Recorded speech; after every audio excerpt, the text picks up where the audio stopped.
Sud Radio, l'invité politique, Jean-Jacques Bourdin. Notre invité ce matin, Florence Bergeaud-Blaclair, bonjour. Bonjour monsieur. Merci d'être avec nous. Vous êtes docteur en anthropologie, je le rappelle, présidente du Centre européen de recherche et d'information sur le frérisme. Votre dernier livre, Le frérisme et ses réseaux, l'enquête, c'est bien cela ? Oui.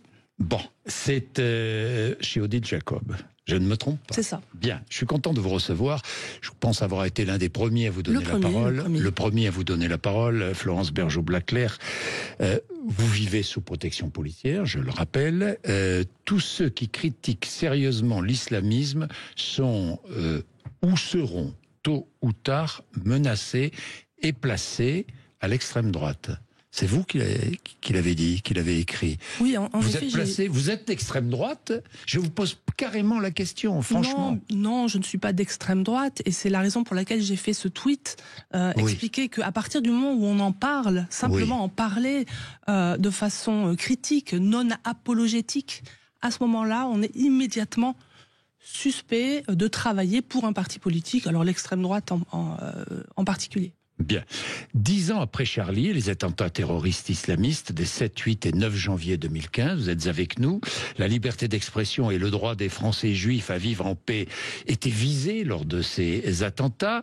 Le djihad était exporté en Europe et en France il y a 10 ans.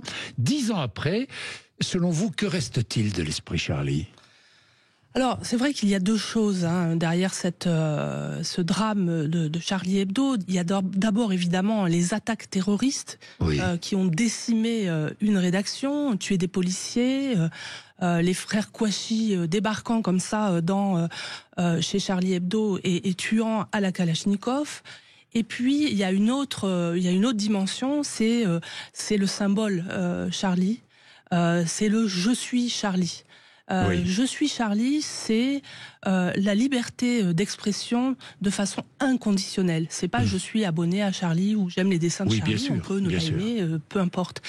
Mais c'est je suis attaché à la liberté d'expression de façon inconditionnelle. À la laïcité, à l'universalisme, à la liberté d'expression, à l'irrévérence, au blasphème. C'est ça. Et donc, à contrario, le fait de ne pas être Charlie, ça veut dire, bien sûr dans le cadre de la loi, mais ça veut dire que on accepte d'une certaine manière que la liberté d'expression soit conditionnée. Alors, au sentiment d'offense des croyants, à la sensibilité, etc., etc. Et c'est ça. À mon avis, le problème. Alors justement, vous dites c'est ça, à mon avis, le problème. Ça veut dire quoi ? Ça veut dire que selon vous, la liberté d'expression, le droit au blasphème ont reculé. Ça veut dire que la laïcité, aujourd'hui, est moins défendue par tous les citoyens, mais aussi par les partis politiques. Alors on voit que au plan du terrorisme, on est toujours sous alerte, mais globalement, le nombre de morts a diminué, le nombre d'attaques a diminué. Si vous regardez un rapport très intéressant de la Fondapol sur ces questions-là. Par contre, la liberté d'expression, le fait de pouvoir critiquer les religions, les philosophies, etc., ça a reculé. Mais en réalité, la séquence n'est pas celle des 10 dernières années. La séquence, elle commence en 1989 avec Rushdie. Avec la fatwa envoyée par l'ayatollah Khomeini pour faire tuer Rushdie, qui sera ensuite qui subira une tentative d'assassinat en 2022. Donc en fait, ça ne s'arrange pas. On a vu après Rushdie, il y a eu aussi Theo Van Gogh qui a été assassiné. Il y a eu d'autres personnalités menacées. Si vous voulez, pour moi, ce qui est important de comprendre, c'est que les actes terroristes ne sont qu'un des éléments d'une stratégie beaucoup plus globale, beaucoup plus importante. Une stratégie d'entrisme. C'est ça. Dans nos sociétés européennes, mais pas que dans nos sociétés européennes d'ailleurs. C'est ça. Et l'objectif, c'est de nous empêcher non seulement de critiquer, mais même de réfléchir. Donc, on ne peut pas dessiner le prophète. On ne peut pas non plus expliquer pourquoi on ne peut pas dessiner le prophète. C'est la raison pour laquelle Samuel Paty a été assassiné. Donc finalement, on a fini par renoncer à comprendre. Donc toutes les analyses, par exemple, que je propose aujourd'hui font l'objet d'une suspicion, alors qu'elles devraient rentrer simplement dans le débat public. On devrait pouvoir en parler. Non pas d'une suspicion, mais elle devrait faire l'objet d'une réflexion. D'une réflexion, exactement. Alors qu'est-ce qui nous empêche de réfléchir? C'est ce que j'ai essayé de montrer. C'est d'abord cette lutte contre l'islamophobie. Alors ça, c'est quand même très important. Le simple fait de parler d'islam vous amène à être suspect d'être islamophobe. C'est un mécanisme. Vous n'êtes pas islamophobe, bien sûr Florence que non. Bergeau-Blaclair. Bien sûr que non. C'est un dispositif qui est enclenché chaque fois qu'un individu en fait musulman prétend avoir été offensé. Et donc, c'est un dispositif qui fait partie de quelque chose de beaucoup plus vaste, d'une stratégie, c'est ce que je disais, qui, pour le musulman qui est croyant et peut-être endoctriné aussi par l'islamisme, par le frérisme, c'est un djihad défensif. La lutte contre l'islamophobie, c'est un djihad défensif. Alors, qu'est-ce que c'est qu'un djihad défensif? Alors, il y a deux formes de djihad. Il y a un djihad offensif. Normalement, un musulman ne peut pas déclarer lui-même être en position de djihad offensif et attaquer comme ça pour les non-musulmans, les mécréants. C'est seulement le gouverneur d'un État islamique qui peut le faire. Et c'est la raison pour laquelle, quand l'État islamique a été créé en 2015, on a vu tous ces attentats intervenir. Et puis après, quand l'État islamique a été défait, ça a décru. Le djihad offensif, auquel appelle Youssef El-Qaradawi, le mentor des frères musulmans, c'est un djihad que l'individu peut déclarer à partir du moment où il se sent atteint dans sa religion. Ce qui explique les attentats commis par une seule personne et les attentats commis par des citoyens endogènes.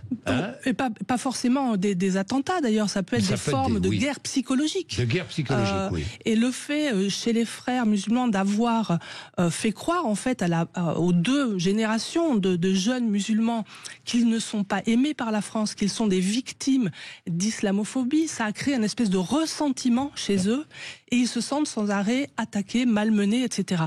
Et ils sont en position, finalement, de se mettre en djihad défensif, c'est-à-dire d'attaquer avec les moyens proportionnés, comme il dit, c'est-à-dire peut-être de mener une guerre psychologique contre la société française. Alors justement, parlons des frères musulmans, puisque vous travaillez depuis maintenant longtemps sur les frères musulmans, sur l'entrisme, sur...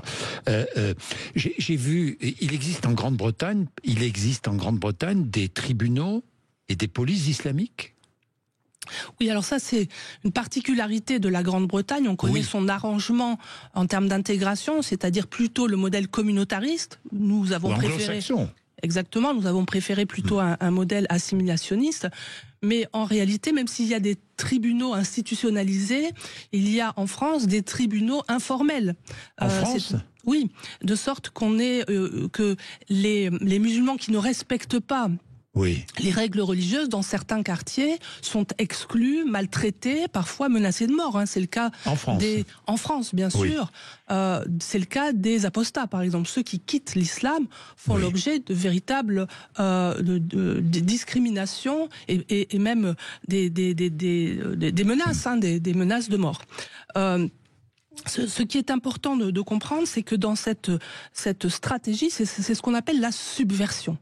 C'est pas une stratégie guerrière violente, c'est une guerre psychologique qui consiste, et je vais vous citer Sun Tzu, parce que c'était un stratège du IVe siècle avant Jésus-Christ. Il disait: ceux qui sont experts dans l'art de la guerre soumettent l'armée ennemie sans combattre. Oui. Donc c'est une soumission, volonté de soumettre sans combattre. L'entrisme des frères musulmans, c'est la volonté de soumettre sans combattre. C'est ça. C'est lui faire perdre ses capacités avant même qu'il réalise qu'on lui a déclaré la guerre. Et c'est un petit peu ce qui nous arrive aujourd'hui. Alors comment ils font ça ? Eh bien, en nous faisant perdre nos repères, en nous culpabilisant, c'est tout le narratif, comme on dit, de la lutte contre l'islamophobie, en ringardisant notre culture, en nous désarmant psychologiquement et physiquement. En fait, c'est une idéologie. C'est ça. Et il s'agit de détruire avant de pouvoir imposer en fait ses propres règles. Parce que les frères ont un projet de société islamique. Ils ne font pas ça gratuitement. C'est pas qu'ils nous détestent pour ce que nous sommes et puis voilà, c'est tout, et qu'ils veulent nous combattre. Oui. C'est parce qu'ils veulent augmenter la puissance militaire, la puissance, la philosophie qui nous a permis de nous développer en Occident. Ils veulent l'augmenter d'islam, si vous voulez. Ils veulent nous réislamiser. Donc ils ne nous détestent pas pour ce que nous sommes, mais ils nous voudraient autrement, si vous voulez. Ils nous voudraient autrement, avec des lois autres, voilà. Avec des lois religieuses. Exactement. C'est ça l'objectif, des lois religieuses qui supplantent les lois de la République. C'est ça. Alors comment ils ont fait ? Ils se sont d'abord attaqués aux familles musulmanes, c'est-à-dire en les culpabilisant. Alors ça commence à partir des années 80-90, en leur disant « vous ne pratiquez pas le vrai islam. On va prendre en charge vos enfants pour leur apprendre l'islam authentique ». Donc, ils ont rééduqué les enfants depuis les mosquées, les centres culturels islamiques, comme ils appelaient ça, et ils leur ont expliqué qu'ils vivaient dans une société islamophobe, parce qu'on les détestait pour ce qu'ils étaient, oui. Et qu'il fallait donc qu'ils se rapprochent de l'islam, qui les rendrait plus forts. Les familles ont confié leurs enfants parce qu'elles avaient peur que ces gamins partent faire le djihad, par exemple. Bien sûr. Et c'est là qu'ils les ont endoctrinés facilement. Dans le même temps, les frères se sont aussi attaqués aux structures religieuses. Par exemple, la mosquée de Paris a été très violemment attaquée dans les années 80-90, avant qu'elle se soumette aux frères musulmans. Aujourd'hui, elle est placée sous leur influence. La mosquée de Paris, la grande mosquée de Paris est sous l'influence des frères musulmans. La grande mosquée de Paris est sous l'influence des frères musulmans. Oui. Troisième élément, les frères ont également établi un réseau associatif maillé le territoire d'associations, alors religieuses évidemment, périscolaires, culturelles, par lesquelles ils influencent plusieurs secteurs. Alors, vous avez les fédérations d'écoles musulmanes, vous avez les fédérations des femmes, d'acteurs de la santé, les réseaux d'avocats, les aumôneries, les associations d'étudiants, le secours islamique, et ça c'est tout sur tout le territoire, avec un maillage transnational qui part aussi en Europe. À tout cela s'ajoutent les sentinelles, les influenceurs, qui ont eux infiltré en fait un certain nombre de milieux, les associations antiracistes, les syndicats, le milieu du sport, les partis, surtout les partis de gauche, on en connaît un en particulier. Les écoles de formation des hauts fonctionnaires sont aussi l'objet d'entrisme. Donc vous voyez un peu la situation. Et la police et l'armée ? La police et l'armée, bien sûr. En fait, il n'y a pas de secteur qui échappe à leur volonté d'influence. Après, est-ce qu'ils parviennent à les influencer jusqu'à quel point ? Qu'est-ce que ça, vous avez bien décrit la manière dont les frères musulmans essaient d'imposer leur loi, leur idéologie, mais... qu'est-ce que ça représente aujourd'hui ? Est-ce qu'on sait à peu près Ça représente que, par exemple, on se tait. C'est-à-dire, et ça représente, c'est ce que j'ai dit au début de l'émission, c'est ce que j'ai dit, c'est on ne peut plus en parler, on ne peut plus dire qu'on ne peut plus en parler, on ne peut plus du tout l'étudier.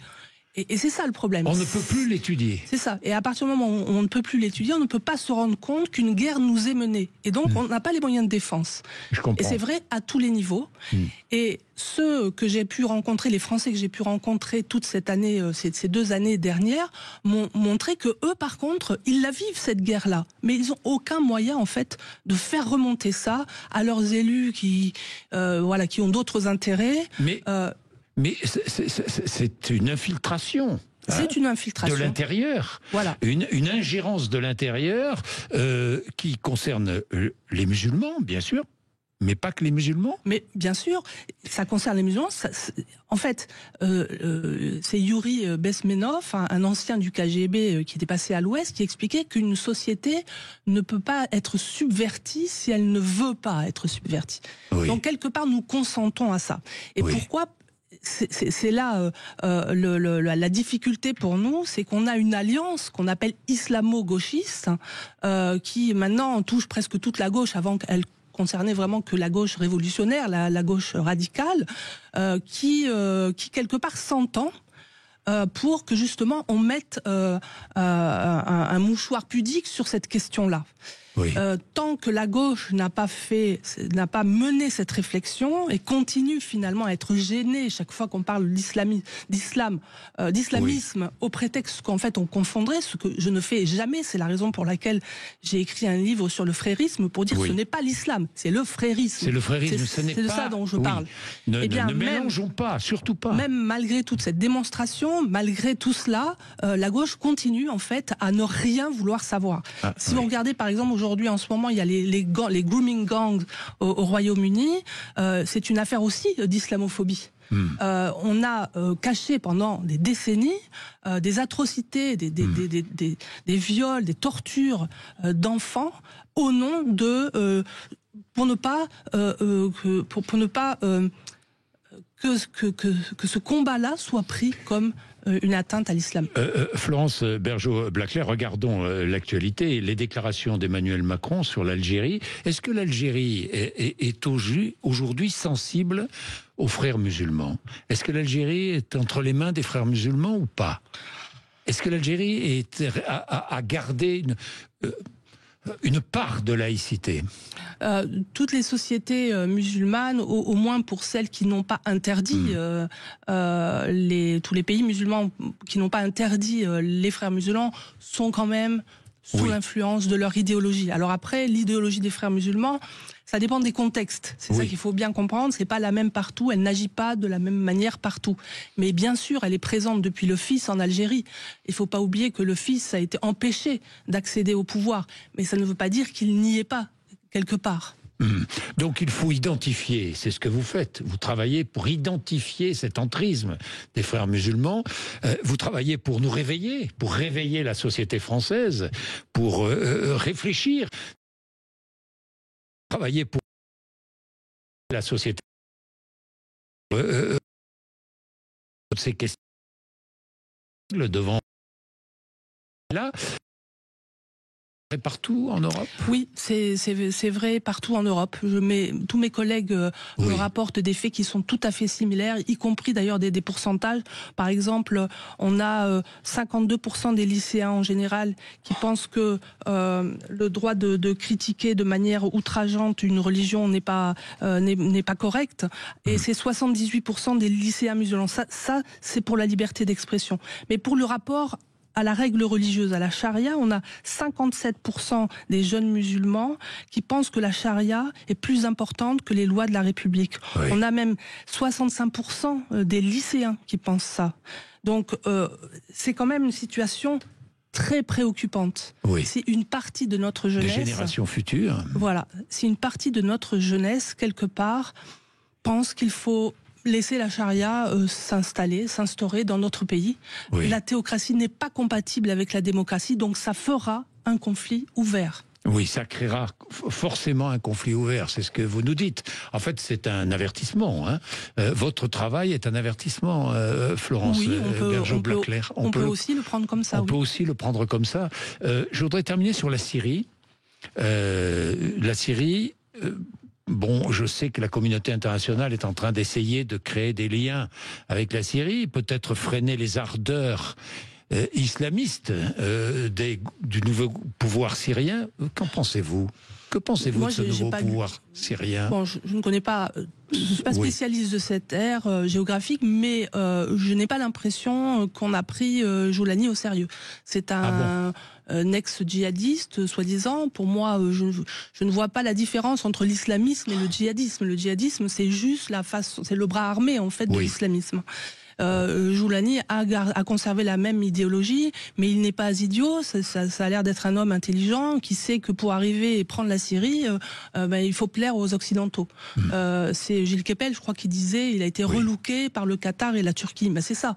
Maintenant, on le voit aussi s'entendre avec la Turquie. Il y a un axe sunnite là qui se met en place, qui est assez dangereux pour Israël, notamment. Voilà, moi je suis très très dubitative sur cette situation. Je pense que la Syrie deviendra un État islamique. J'avais envie de vous poser, pour revenir à la situation en France, est-ce que vous êtes inquiète ? La situation en France est inquiétante. Oui. Elle est inquiétante. Elle est inquiétante. D'ailleurs, les services de secret, de renseignement. D'ailleurs.